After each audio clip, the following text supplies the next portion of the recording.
It's value chain, I hate. I won't mention the value chain. So there are two value chains. Okay, Becky. So we are both the editorial team of the Research in Transportation Economics. Indeed. And for how long are you in the editorial team? I think I have been quite new.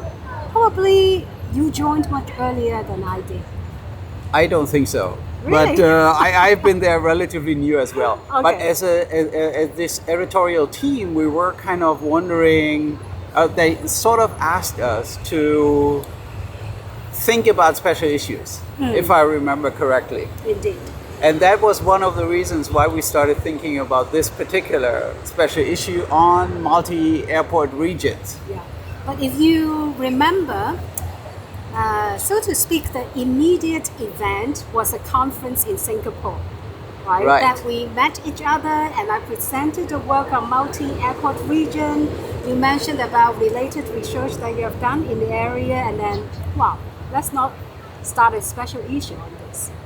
Right. So how did you start working on multi-airport region topics? Wow, that must go to more than 20 years ago, probably. Really? Yeah. So what was your first work on multi-airport regions? You know, at that time, I think the Chatlakot Airport has just started, and we have this Master of Arts in Transport Policy and Planning program. We have students working at the Hong Kong International Airport Authority joining us, and she wanted to do a dissertation on airports. So she has the privilege to get into the restricted areas and do questionnaire survey. So we came up with this idea as to how passengers would choose airport in this context of a multi-airport region in the Pearl River Delta at that time. Now we call it Greater Bay Area. In the Greater Bay Area, of course, 20 years ago, I haven't been in Hong Kong. But during this 20 years, a lot have happened, right? I think the multiple airport region has become a mega multiple airport region, if you want. If you want. Indeed. So what has changed? I think in particular is in the mainland, the number of international air passengers has risen dramatically, right? So that, in a sense, have fueled the entire demand of the multi-airport region. And on the other hand, from people in Hong Kong, we wanted to travel a lot in the mainland. So that becomes complementary. So that's better fostering of the complementarity between the two sides. I'm also interested in your focus on multi-airport region. When did you first start? So why did I think about multiple airport regions? So I would say I shared the view with many of our colleagues, or my colleagues, at least to my understanding, thinking that considering multiple airport regions in a way as if there would be only one airport. Okay, you have multiple airports, so you have more capacity. Right. And you need to manage the capacity. But why look at individual airports? So, for instance, I see. let me give you an example, this is really where I started thinking about multiple airport regions, and sort of have been suspicious about, what are the new things that we could be looking at. And the example is the following. I visited my good friend and economist, Professor Sil Moon, at the time at Kyoto University. Kyoto, Japan. Kyoto University in Japan. And the Osaka region, they created basically new airports, new airport capacity, so it became a multi-airport region.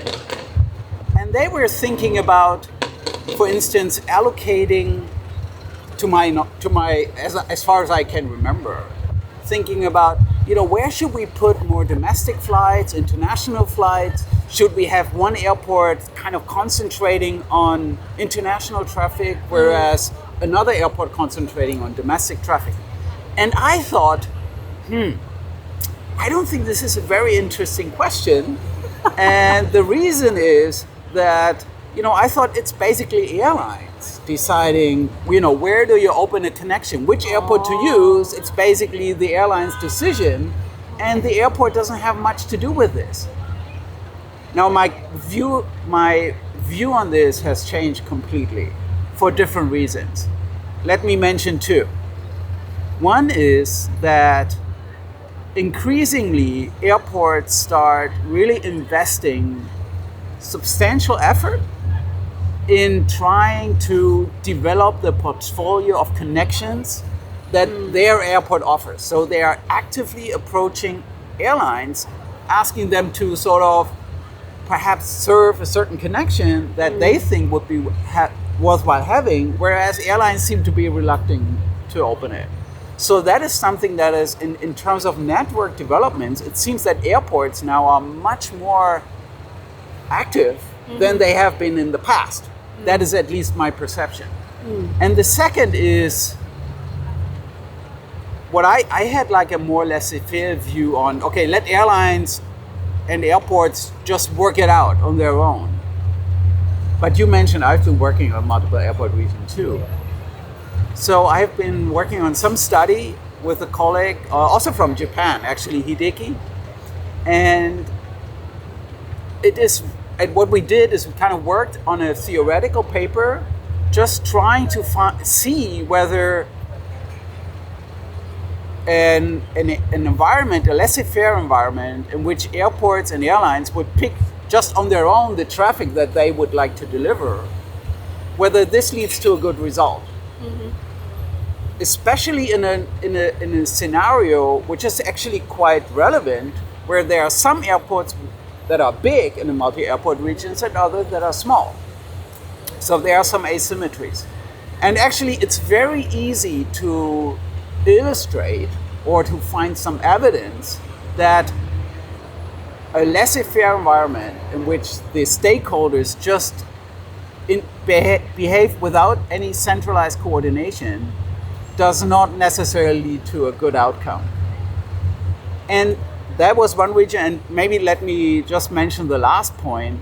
I think we are living in the Greater Bay Area, and you mentioned that the Greater Bay Area has become much more, I think, of an important multi-airport region compared to the past. But I really think this is very much true. And this is just because if we think about the airports, not just Hong Kong Airport, with a third runway, having a capacity of serving, as far as I understand, up to 120 million passengers. But then there's Guangzhou. I think it's, in terms of passenger numbers, even a bigger airport, and also expanding capacity. Shenzhen Airport, also a very big airport. So we have, I think the biggest airport in Europe is around 70 million passengers. We have 3 of them just in the Greater Bay Area, right? So this is a very important multi-airport region. And I just mentioned 3 of the, I think, 6 or 7 airports in the Greater Bay Area. So I think if someone come to me and tell me, okay, now you're in the Greater Bay Area, you are working on airport policies, what advice would you give to Shenzhen, to the Hong Kong government, or the governments in the Greater Bay Area? I would say, I don't really know which advice to give. And that is why I thought, okay, now it's good to do more research in this area. Yeah. Actually, your perspective of looking at a multi-airport region as one airport is interesting, right? Because in a sense, when we look at airports within the multi-airport region, the connectivity that they have may be different, but when they serve together, when you see them as one airport, their connectivity suddenly increased dramatically. So that would be to the benefit of everyone. And looking at multi-airport region as one airport is something, I think, an interesting perspective that we can further explore. And from what we have discussed, I also want to kind of emphasize that you are very right, because when we talk about multi-airport region, it's not just talking about the airport authority. And the laissez-faire policy, I think, would not work. Why? Because all the airport infrastructure are very large scale, right? It's not that an individual company can invest in it. So airport authority, in a sense, is very closely related with government.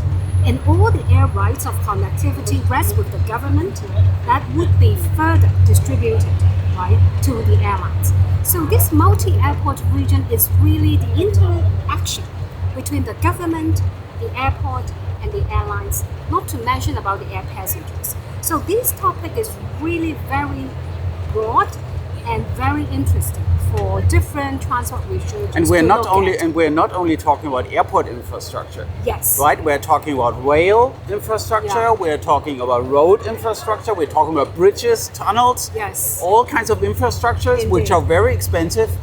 And then we should better think about how can we develop these infrastructures so that the region as a whole, the multi-airport region as a whole, can kind of benefit from this. And my view is that there is not a very good there is not much research on this. There's a lot work that needs to be done, and this is why I think actually having this this special issue can make an important contribution in this direction. Yeah, indeed. I think other than the theory, it's really that the multi-airport region in Japan, in China, in Europe, or in the United States, Australia will be very different.